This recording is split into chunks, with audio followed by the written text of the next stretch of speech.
Welcome again everyone. इस video में हम डिस्कस करेंगे डिजिटल इलेक्ट्रॉनिक्स के क्वेश्चंस जो HTET 2018 में आए हैं। So our first question is consider the Boolean function f equals to a plus b into c p into q plus r। Complement f bar of this function is. So basically इस function का हमें complement find out करना है। Now to find out the complement हम use करेंगे De Morgan law. Now De Morgan law क्या कहता है, x प्लस वाई का complement will be x complement into Y complement, right, and x into Y का complement will be equals to x complement plus Y complement. बस हमें ये दो formulas याद रखने हैं और यही दो फॉर्मूलाज हमें इसमें अप्लाई करना है। तो सबसे पहले हमारा फंक्शन लिख लेते हैं। What is our function, a plus B into C into P Q plus are.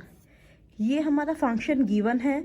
अब हमें फाइंड आउट क्या करना है, इस पूरे का कॉम्प्लीमेंट, राइट। नाउ आप इसको ट्रीट करो, ये आपकी सिंगल टर्म है x इंटू ये पूरी टर्म है y कॉम्प्लीमेंट। तो इसमें आपका फॉर्मूला लगेगा ये सेकेंड वाला, x इंटू वाई का कॉम्प्लीमेंट। ये क्या है, x complement plus y complement. So we will write a plus b into C का complement plus p into Q plus r का कॉम्प्लीमेंट। डन। नाउ ये है आपका a plus B into C का कॉम्प्लीमेंट। आप इसको ट्रीट करो as x plus Y का कॉम्प्लीमेंट। सो इसमें आपका लगेगा formula 1, that is x complement into y complement. So we will write a complement into y का complement, here y is b into C का complement. Done. Plus again same formula लगेगा, इसमें x बन जाएगा आपका पी क्यू, y बन जाएगा r। So we will write p into Q का complement into r complement. Done. Now again a complement, ये एक सिंगल टर्म है, इसमें हमें कुछ नहीं करना।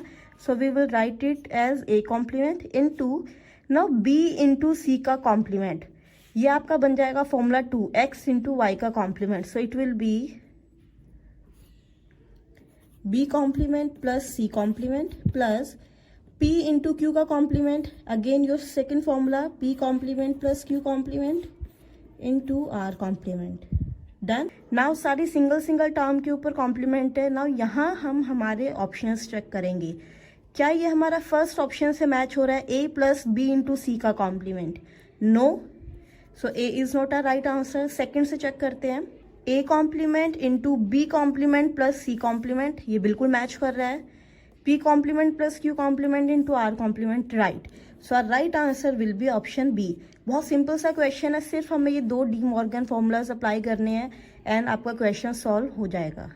So this was our first question. Now let us see what is our second question. A 2-bit full adder circuit may be designed with the help of the following 2 input logic gates. 2-bit full adder बनाना है हमें, इनमें से कौन से gets use करके हम बना सकते हैं? ऑप्शन ए में गिवन है XOR AND OR gate, NOR NAND, XOR AND OR. Now देखो, सबसे पहले हम बनाते हैं कि फुल एडर को हम जनरली बनाते कैसे हैं। नाउ सबसे पहले हम देखते हैं कि फुल एडर को हम बेसिक गेट्स को यूज करके, नाउ सबसे पहले हम देखते हैं कि फुल एडर को हम कैसे बनाते हैं। सो जो हम डिजिटल लॉजिक या डिजिटल इलेक्ट्रॉनिक्स में पढ़ के आए हैं वो कैसे करके आए हैं। सबसे पहले हम एक एक्सोर गेट बनाते हैं। This is your XOR gate. इसके अंदर आपके दोनों इनपुट आएंगे ए एंड बी, राइट। यहां से जो भी आउटपुट आएगा ये आपका जाएगा सेकेंड एक्सोर गेट में। This is your XOR gate और इसका आउटपुट में हमें मिल जाएगा सम। ना इस एक्सोर गेट में हमारा सेकेंड इनपुट क्या होगा, that will be your C in, carry in. जो प्रीवियस हमें ऐड करके जो कैरी मिलती है that will be your second input. Done. ना इससे तो आ गया हमारा सम। अब हम कैरी कैसे फाइंड आउट करते हैं। कैरी में आपका सबसे पहला इनपुट तो होगा दिस सी इन, इसमें हम यूज करते हैं AND gate. This is your AND gate.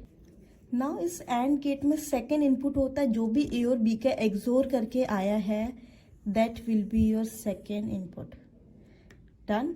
Now एक और हम एंड गेट बनाते हैं जिसके अंदर इनपुट्स आते हैं, जो भी हमारे ए और बी हमने इनपुट यूनिट्स लिए हैं उनकी सिग्नल्स, और इनसे जो भी आउटपुट आएगा वो जाता है हमारे और गेट के अंदर।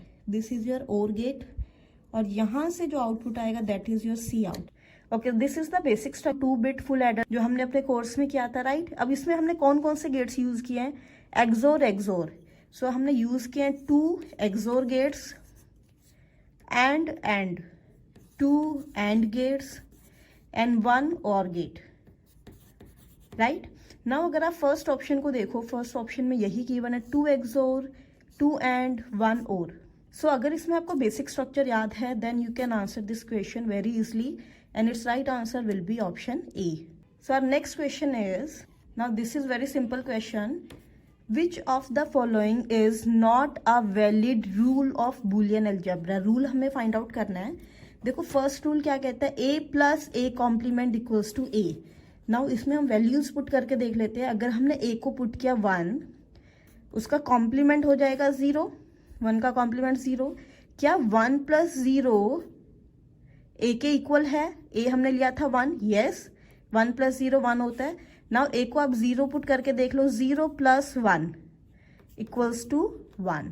सो basically A plus A complement will always be 1, वो हमेशा 1 होगा, क्योंकि आप ए की कोई भी वैल्यू लो कॉम्प्लीमेंट की वजह से वो हमेशा 1 हो जाएगी, और कुछ भी हम 1 में ऐड करते हैं। Basically this is your OR operator या और गेट जो हम करके आए हैं।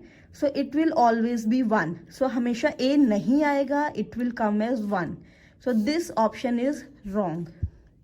अगर आप ऑप्शन डी देखो, ऑप्शन डी में यही गिवन है, A plus A complement equals to 1। This is the valid rule, but option A is not a valid rule. अब हमें क्वेश्चन में यही बताना है, not a valid rule. So not a valid rule में राइट आंसर हो जाएगा हमारा ऑप्शन ए। बट स्टिल हम बाकी ऑप्शंस को भी डिस्कस कर लेते हैं। a into A will be a, okay, A की वैल्यू पुट कर लेते हैं। ए की वैल्यू या तो हो सकते हैं 0 या फिर 1। अगर हम 0 ले रहे हैं तो 0 इंटू 0 विल बी 0, 1 ले रहे हैं तो 1 इंटू 1 विल बी 1। ना यहाँ इंटू का मतलब होता है AND gate, right. So basically हम ए की जो भी वैल्यू ले रहे हैं आउटपुट में भी हमें सेम वैल्यू मिल रही है। So this rule is correct, a into a will be a. Next is a into a complement equals to 0. This is also true. अगर आपने a की वैल्यू ली 1, कॉम्प्लीमेंट हो जाएगा 0, सो 1 into 0 will be 0. Same way अगर आपने a की value 0 ली तो complement 1, 0 into 1 0. सो basically हम जो भी ले रहे हैं 0 आएगा ही आएगा कॉम्प्लीमेंट की वजह से, 0 into something will be 0. So all 3 options B, C and D are valid rules, but option A is not a valid rule. And that was our last question from HTET 2018. D में सिर्फ 3 questions आए थे. I hope you learned something from this video. Thank you all for watching this.